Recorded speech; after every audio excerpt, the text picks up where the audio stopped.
ବାଲି ଦୁର୍ନୀତି, ଜମି ଦୁର୍ନୀତି, ମଦ ଦୁର୍ନୀତି, ରାଜନୈତିକ ଶତ୍ରୁତା ବର୍ତ୍ତମାନ ଆଉ ଗୋଟେ ମଧ୍ୟ ଦେଇ ସାରିଲେଣି ଯେ ଆମେ ସବୁ ଜବତ କରୁଛୁ ତାଙ୍କର ଅସଂଯତ ଅବସ୍ଥାରେ ଥିଲେ ବୋଲିକି। ସେଇଟା ଜବତ ହେଇଛି ପୀତବାସ ପଣ୍ଡାଙ୍କ ଘରୁ।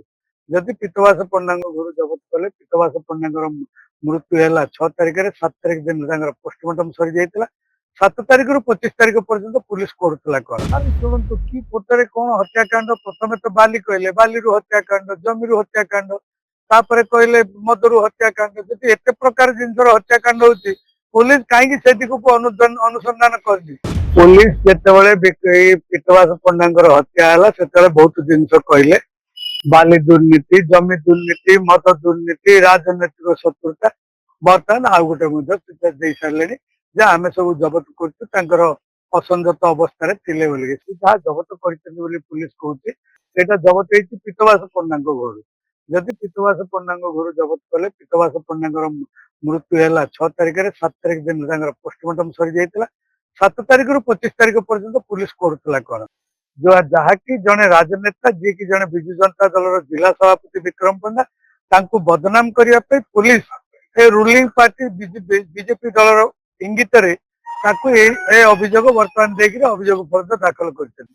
ସେ ଯାହା ବି ଦାଖଲ କରିଛନ୍ତି ତାର କୌଣସି କପି ଆମମାନଙ୍କୁ ଦେଇନାହାନ୍ତି। ତାରି ଆଧାରରେ ଆମେ କୋର୍ଟରେ ପିଟିସନ ଫାଇଲ କରୁଛୁ, ଆମକୁ କପି ଦିଆଯାଉ। ସେ ଯେକୌଣସି ମୁଦାଲା ବିରୁଦ୍ଧରେ ଯେକୌଣସି ଡକୁମେଣ୍ଟ ଦାଖଲ କରିବେ ତାର କପି ଆମେ ପାଇବା ପାଇଁ ଆମେ ହକଦାର। ଯଦି ସେ କପି ମିଳିନି, ଆମେ ଆମ ମୁଦାଲାକୁ ଡିଫେଣ୍ଡ କେମିତି କରିବୁ? ତେଣୁ ଆମେ ପିଟିସନ ଫାଇଲ କରିଥିଲୁ, ତାପରେ କୋର୍ଟ ଅର୍ଡର କରିଛନ୍ତି। ସେମାନେ ଆମକୁ କୋର୍ଟରେ କପି ନ ଦେଲା ପର୍ଯ୍ୟନ୍ତ ସେଥିରେ ବାଘ କି ଭାଲୁ ଅଛି ଆମେ କହିପାରିବୁ ନାହିଁ। ସେ ଜବତ କରିବା କଥା 25/10 ଲେଖିଛନ୍ତି, କିନ୍ତୁ ଚାବିଟି ଆସିଲା କୋଉଠୁ? ଚାବିଟି ସେ ମରିବା ପରେ ପରେ ତାଙ୍କ ପଇତାର ଚାବି ନେଇକି ପୁଲିସ ତାଙ୍କ ଘରେ ଦେଇଛି। ସେଇ ଦିନ ଠାରୁ 25 ତାରିଖ ପର୍ଯ୍ୟନ୍ତ ଚାବି ପୀତବାସ ପଣ୍ଡାଙ୍କ ସ୍ତ୍ରୀ ପାଖରେ ଥିଲା କି ପୁଲିସ ପାଖରେ ଥିଲା, କି ପୁଲିସ ତାକୁ କୌଣସି ଯୋଜନାବଦ୍ଧ ଭାବରେ ଏଇ ଜିନିଷକୁ କରେଇଛନ୍ତି? ସବୁ ଆଗାମୀ ଦିନରେ ଟ୍ରାଏଲରେ ଜଣା ପଡିବ। ଟ୍ରାଏଲ ହେଲା ବେଳକୁ ସେତେବେଳକୁ ପୁଲିସ ପ୍ରଶ୍ନର ଉତ୍ତର ଦେବା ପାଇଁ ବାଧ୍ୟ ହେବ।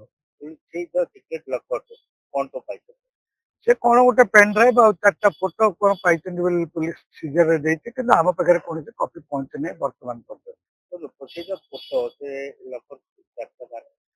ସେଟା ପୀତବାସ ପଣ୍ଡାଙ୍କ ଲୋକରେ ଥିଲା। ସେଇଟା ହଉଛି ପୁଲିସ ଅନୁସନ୍ଧାନକାରୀ ଦଳ। ସେମାନେ ଅନୁସନ୍ଧାନ କରିବା କଥା ଏଇ ଜିନିଷ କିପରି କେମିତି କୋଉଠୁ କାହା ପାଖରୁ ଆସିଲା, ସେଇ ଜିନିଷ ସେ କାମ ହଉଛି ପୁଲିସର। ପୁଲିସ ସେଟା କରିବା କଥା। ବର୍ତ୍ତମାନ ପୁଲିସ ଯଦି କରିନି, ଆପଣ ପୁଲିସକୁ ପଚାରନ୍ତୁ, ତାର ଉତ୍ତର ସେ ଠିକ ଦେଇପାରିବେ।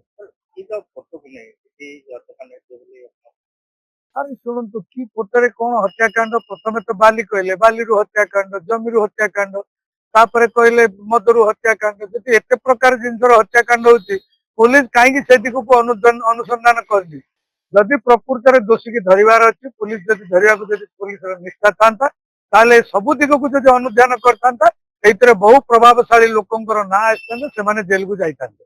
କିନ୍ତୁ ସେମାନଙ୍କୁ ବଞ୍ଚେଇବା ପାଇଁ, ସେମାନଙ୍କୁ ବଞ୍ଚେଇକିରି ବିକ୍ରମ ପଣ୍ଡାକୁ ଆଣିକିରି ଅକାରଣରେ ତାଙ୍କୁ ଏ କେସରେ ଭର୍ତ୍ତି କରିଛନ୍ତି ପୁଲିସ, ଯାହାକି ଟ୍ରାଏଲ ହେଲା ପରେ ଜଣା ପଡିବ କଣ ହବ, ପୁଲିସର ଏଭିଡେନ୍ସ କଣ ହବ।